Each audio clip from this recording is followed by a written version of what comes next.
नमस्कार, मैं मोहम्मद आसिफ और आप देख रहे हैं SP9 न्यूज। एक नेता और एक वो वीडियो जिसकी वजह से आज महाराष्ट्र में बवाल मचा हुआ है। वो वीडियो में जब आप दिखाऊंगा आपको तो आप हैरान हो जाएंगे और आप यकीन नहीं कर पाएंगे कि जी हाँ, वाकई में इसी सांसद, इसी नेता और इसी के वीडियो से आज शिवसेना या फिर संजय राउत या उद्धव ठाकरे जो बौखला गए हैं, जो आज राष्ट्रपति शासन लगाने जैसे नौबत आ गई है, वो दरअसल इस आदमी की वजह से ही है, इस सांसद की वजह से ही है। अब कौन है वो सांसद, वो हम आपको बताना चाहेंगे, उसका वीडियो भी दिखाएंगे और बारीकी से बात करेंगे कि दरअसल उन्होंने ऐसा बयान जो दिया है संजय राउत को लेकर कि दरअसल संजय राउत आजकल जो है बुखला गए हैं। संजय राउत जो है गुंडे हैं, ऐसे शब्दों का इस्तेमाल कर रहे हैं कि तुम गुंडे हो, यानी संजय राउत जो है गुंडे हैं। उद्धव ठाकरे महाराष्ट्र को बर्बाद कर दिए हैं, इस तरीके के इल्जाम लग रहे हैं। यानी शिवसेना जो आज बट गई है, क्योंकि शिवसेना में जो तमाम विधायक और नेता हैं उनका सोच एक नहीं है, हिंदुओं को लेकर सोच एक नहीं है। वो कौन है आखिर सांसद जिसके वजह से आज एक महीने से पहले, आज से एक महीने पहले महाराष्ट्र में खतरनाक बवाल मचा था। Thackeray versus BJP, BJP versus Thackeray, Uddhav Thackeray, तमाम लोगों के बीच में जबरदस्त घमासान मचा था। तो पहले एक काम करते हैं कि आइए उस वीडियो को आपको सुनाते हैं और गौर से आप सुनिएगा कि वो दरअसल संजय राउत के बारे में कह क्या रही हैं, राष्ट्रपति शासन लगाने की बात क्यों कर रही हैं, खास करके महाराष्ट्र में क्या उसकी नौबत आ गई है, क्या राष्ट्रपति शासन लगेंगे, ये तमाम सवाल है। उद्धव ठाकरे के बारे में क्या करिए, ये जानना पहले आपके लिए बेहद जरूरी है और उसके बाद मैं आपको बताऊंगा कि आखिर वो सांसद कौन है और जिसकी वजह से महाराष्ट्र में आज जो है पूरी तरीके से तहलका मचा हुआ। तो चलिए आइए पहले आपको वीडियो दिखाते हैं। आज जिस तरीके से हमारे महाराष्ट्र में जो परिस्थितियां निर्माण हुई हैं, एकनाथ शिंदे गुट और बाड़ा साहब को के विचारों पे चलने वाला जो एक ग्रुप है, वो एकनाथ शिंदे जी के साथ में अलग तरीके से निकलकर आज गुवाहाटी में बैठा है। उद्धव ठाकरे जी ने रिजाइन तो दिया नहीं, घर छोड़ दिया। घर छोड़ने के बाद गवर्नमेंट के लिए, सरकार के लिए इतने ज्यादा अग्रेसिव पने से बाहर अपने रिप्रेजेंट करने वाले जो राज्यसभा मेंबर है संजय राउत जी को इस तरीके से बयान देने लगाते हैं कि सिक्योरिटी पूरे एमएलएस की निकाल लेते हैं जो इनके ग्रुप को छोड़कर ओरिजिनल शिवसेना निर्माण करने के लिए बाहर गए हैं। तो उनको ये कहते हैं कि तुम्हारी सिक्योरिटी तो तुम्हें मिलती है, पर तुम्हारे परिवारों को सिक्योर करने वाला कौन आएगा। सीधे खुलेआम प्रेस के सामने वो सभी विधायकों के परिवार को खुलेआम धमकी दे रहे हैं कि आप बच जाओगे पर आपके परिवार को कौन महाराष्ट्र में बचाएगा। इस तरीके से संजय राउत धमकी देते हैं।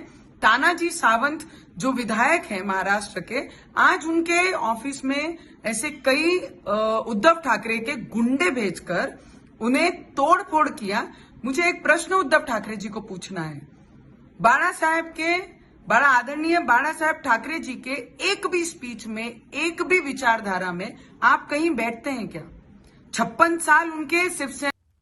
तो आपने वीडियो देखा, जी हाँ, ये अमरावती से सांसद नवनीत राणा है, जिसकी वजह से हम सब ने देखा कि किस तरीके से पूरे महाराष्ट्र में हनुमान चालीसा को लेकर बवाल मचा था। उसी की वजह से देश के कई राज्यों में हिंसा भी हुई थी। सड़कों पे, चौक चौराहों पे जो है हनुमान चालीसा बजाए गए बजबते हॉर्न लगाकर।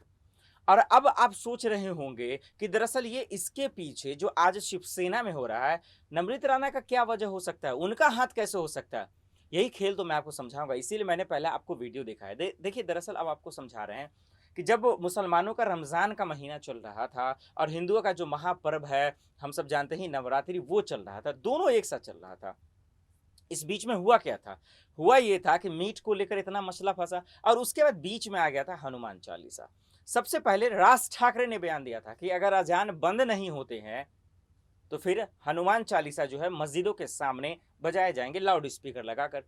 उसके बाद हम और आपने ये देखा कि किस तरीके से जो है खास करके महाराष्ट्र में ठाकरे वर्सेस उद्धव ठाकरे के बीच में लड़ाई शुरू हो गई। ठाकरे हमेशा से धमकी देते रहे, राज ठाकरे धमकी देते आए और उसके बाद उन्होंने, हम सब ने देखा कि किस तरीके से औरंगाबाद में लाखों की संख्या में भीड़ इकट्ठा हुई उनके समर्थन में और उद्धव ठाकरे के खिलाफ हल्ला बोलना शुरू हो गया। उसके बाद उनके समर्थन में उतर आई नवनीत राणा जो अमरावती से सांसद है और उनके पति रवि राणा। और उन्होंने भी जो है उद्धव ठाकरे को चैलेंज दे दिया। उद्धव ठाकरे ने उनके घर पर शिव सैनिकों को भेजकर जो है तोड़फोड़ मचा दिया और उसके बाद उनकी गिरफ्तारियां भी हो गई और बुलडोजर चलने की बात तक हो गई। जेल हो गया, जमानत मिली और उसके बाद कोर्ट ने ये कहा कि हनुमान चालीसा को लेकर आप बयान नहीं देंगे। उन्होंने कहा कि अगर आप इस पर बयान देंगे तो आप पर फिर से कार्रवाई होगी।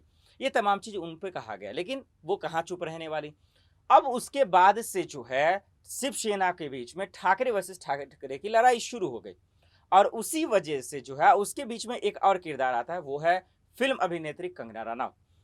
किस तरीके से उद्धव ठाकरे ने अपने सरकार का इस्तेमाल करके बीएमसी का इस्तेमाल करके उनके घर को तोड़ दिया था, हम और आप जानते हैं। और इसीलिए कंगना रनौत ने साफ शब्दों में कहा था कि आज मेरा घर टूटा है, कल तेरा घमंड टूटेगा। यानी कि राज ठाकरे, नवनीत राणा और कंगना रनौत, इन तीनों के बयानों को देखिए, जिस तरीके से इन लोगों ने जंग छेड़ा था और जो इन लोगों ने शराब दिया था, जो भविष्यवाणी की थी, वो आज उद्धव ठाकरे के साथ हो रहा है। पहले शिवसेना टूटी, उसके विधायक चले गए और उसके बाद वो बगावती पे अपना रहे हैं और अब कुर्सी रहेगी कि नहीं इसका भी था पता नहीं है। इसीलिए इतने बवालों के बीच में नवनीत राणा ने कहा कि पहले अमित शाह से, देश के गृह मंत्री अमित शाह से उन्होंने अपील की है कि महाराष्ट्र में जो है राष्ट्रपति शासन लगा दिया जाए। एक बात। दूसरी बात, उन्होंने कहा कि आज शिवसेना के जो गुंडे हैं वो आज जो है विधायकों के घर को तोड़ रहे हैं, फोड़ रहे हैं और सड़कों पे बवाल मचा रहे हैं। देखिए, दरअसल उद्धव ठाकरे ने पिछले कुछ सालों में गलतियां की हैं, इस बात को उनको मानना ही पड़ेगा। सरकार का पावर का इस्तेमाल कर दूसरे पे उन्होंने जुल्म किया है। इस बार यही हकीकत है कि आज संजय राउत और उद्धव ठाकरे पर जो है कहीं ना कहीं परेशानियां मंडरा रहा है, क्योंकि आज उनके बयानों को देखे तो समझ में आ जाएगा कि दरअसल जो गुरूर और अहंकार है वो कूट कूट कर भरा हुआ है और इसीलिए तमाम चीज इतना हुआ है। भले राष्ट्रपति शासन लगे या ना लगे, लेकिन अब सिर्फ और सिर्फ उद्धव ठाकरे के लिए जो सबसे बड़ी चुनौतियां हैं वो ये नहीं है कि सरकार को बचाना है, वो ये है कि पार्टी को कैसे बचाना। अगर पार्टी बच गया तो आज न कल सरकार तो बन ही जाएगी। तो अब ये देखना होगा कि सबसे पहले नवनीत राणा जी ने जो ये बयान दिया कि राष्ट्रपति शासन लगाने की जो मांग की, दूसरी बात ये भी उन्होंने जो संजय राउत को गुंडे कहा है, क्या इसका जवाब देंगे? क्योंकि संजय राउत तो हर एक मुद्दे पे बयान देते हैं, हर एक मुद्दे पे बीजेपी को घेरते हैं और वो हमेशा करते हैं लड़ेंगे, जीतेंगे, सड़क पे उतरना पड़ेगा और लगातार धमकी एकनाथ शिंदे के गुट को दे रहे हैं कि मुंबई आओ, औकात दिखा देंगे। ये तमाम चीज कार्यकारिणी की आज बैठक भी हो रही है। रास्ता क्या होगा? सरकार बचेगी, सरकार गिर जाएगी? कौन क्या कह रहा है? अजीत पवार क्या करेंगे? शरद पवार क्या करेंगे? सोनिया गांधी यानी कांग्रेस की तरफ से क्या करेगी? इन तमाम सवालों का जवाब आप दर्शकों के लिए सिर्फ और सिर्फ मेरे पास तो यही है। और एक और जोड़ देता हूं सवाल कि महाराष्ट्र में क्या वाकई में सरकार बचेगी उद्धव की या चली जाएगी? किसकी सरकार बनेगी, बीजेपी की या किसी और की? इसके लिए सिर्फ एक जवाब है, वो है वेट एंड वॉच की। जी हाँ, क्योंकि जो चल रहा है ना अभी, उससे आप सिर्फ और सिर्फ इंतजार कर सकते हैं। जो चल रहा है अभी उससे कुछ भी कहना बेवकूफ़ी इसलिए होगी क्योंकि एकनाथ शिंदे खुद ही एक्शन क्या लेंगे ये कहना मुश्किल हो गया। कह रहे हैं कि विधायक मेरे पास है, फिर भी वो एक्शन नहीं ले पा रहे हैं। बीजेपी के साथ जाएंगे कि नहीं उसका भी खुलासा नहीं कर रहे हैं। अपनी नई पार्टी बनाएंगे तो भी कुछ के नहीं कह पा रहे हैं और शिवसेना के साथ ही रहेंगे, ये तो खैर बेहद ही मुश्किल है क्योंकि वो कह रहे हैं शरद पवार के साथ भी नहीं जाएंगे और नहीं जो है वो कांग्रेस के साथ। अब इस बीच में देखना ये होगा कि संजय राउत जो लगातार बयान देते रहे, अब नवनीत राणा को लेकर आखिर क्या कुछ कह रहे हैं। चलिए, आज के लिए इतना ही। बाकी खबरों के लिए देखते रहें SPN न्यूज़। नमस्कार।